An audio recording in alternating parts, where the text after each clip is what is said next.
تو John lock سے ہم نے سٹارٹ کرنا تھا. جان لاک ایک انگلش تھے, انگلینڈ کے رہنے والے تھے. اور 1632 سے 1704 ان کا لائف اسپین ہے. اس میں جان لاک نے تھیوری دی تھی. اس تھیوری کو ہم ٹیبولا راسا تھیوری بولتے ہیں, جس میں جان لاک کا یہ ماننا ہے کہ جو بچے کا مائنڈ ہے وہ بلینک سلیٹ ہوتا ہے. یہ اسکول کی رسپانسبلٹی ہوتی ہے کہ اس بلینک سلیٹ کو وہ فل کرے. تو یہ جان لاک کی تھیوری ہے. یہ فاؤنڈر آف ریشنلزم تھیوری بھی ہیں. تو ریشنلزم کا کانسیپٹ بھی ان سے جڑا ہوا ہے. فاؤنڈر تو اس کے رینی ڈسکارٹے ہیں بٹ یہ جو ہے اس کے ساتھ جڑے ہوئے بھی ہیں. تو John Locke theory, tabula rasa theory اس کو کہا جاتا ہے. لیٹن ورڈ ہے اریز ٹیبلٹ یا بلینک سلیٹ. یہ کہتے ہیں بچے کا مائنڈ بلینک سلیٹ ہے. اس کے بعد یہ جرمن ایک ہیں ایجوکیشنسٹ جن کا نام ہربرٹ ہے. Science of pedagogy and outline of the pedagogical theory. یہ دو اس ہربرٹ کی مشہور کتابیں ہیں.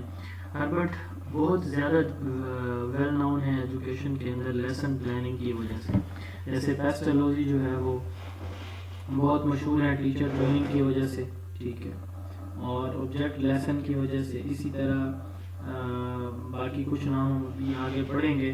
جان ڈیوی ہیں ایکٹیویٹی بیس میتھڈ اور پروگریسیوزم کی وجہ سے. تو ہربرٹ جو ہے وہ مشہور ہیں کس وجہ سے جی, ان کی جو لیسن پلاننگ کی اپروچز ہیں ان کی وجہ سے یہ بہت مشہور ہیں. تو اس کی یہ دو کتابیں ہیں, science of pedagogy and outline of the pedagogical theory. اس کی ایک تھیوری ہے جس کو ہربرٹینزم بولا جاتا ہے. یہ ایک پیڈاگوجیکل تھیوری یا سسٹم ہے جوہن فریڈرک ہربرٹ کا. تو اس کا جو ماننا ہے یہ کہتے ہیں کہ جو کوئی بھی لیسن آپ پلان کرتے ہیں تو اس کے 5 فارمل سٹیپس ہوتے ہیں. ایک چیز تو یہ کہتے ہیں. دوسرا یہ کہتے ہیں کہ یعنی سینس پرسیپشن کو یہ امپورٹنس دیتے ہیں جس کو پیسٹالوجی نے دی تھی, جس کو جان ہینریٹ پیسٹالوجی نے دی تھی, object lesson emphasising sensory memory.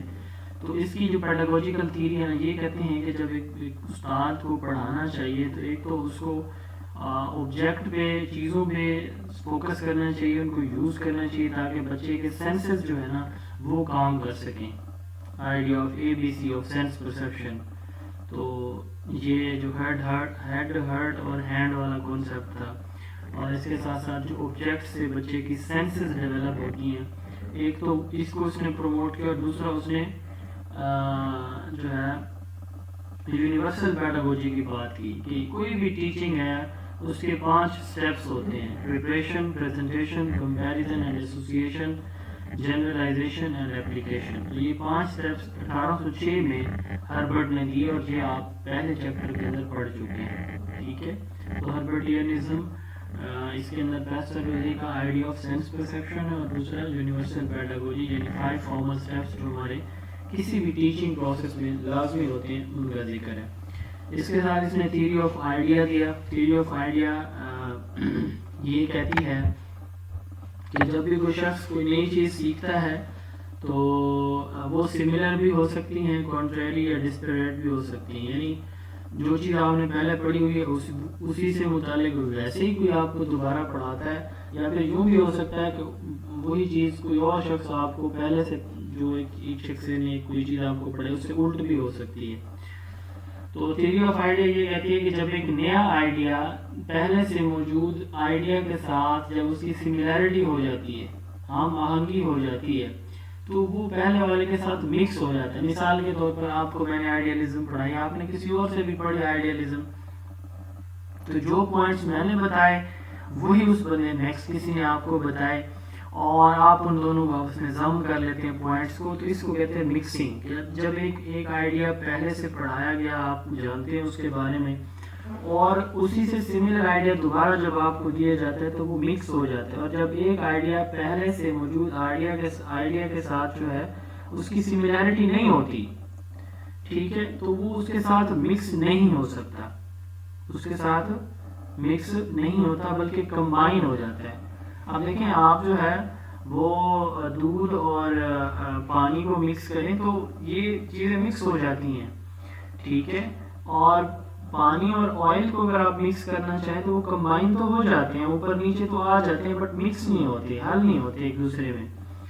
تو یہی بات اس نے بھی کی کہ جب ایک آئیڈیا پہلے سے سملر آئیڈیا کے ساتھ جو ہے وہ میچ کر جاتا ہے تو چیزیں مکس ہو جاتی ہیں، اور جب ایک آئیڈیا نیو آئیڈیا پہلے والے کسی آئیڈیا کے ساتھ میچ نہ کر رہا ہو تو دین ہم اس کو کمبائن کرتے ہیں، ٹھیک ہے، اس کے ساتھ جوڑ دیتے ہیں.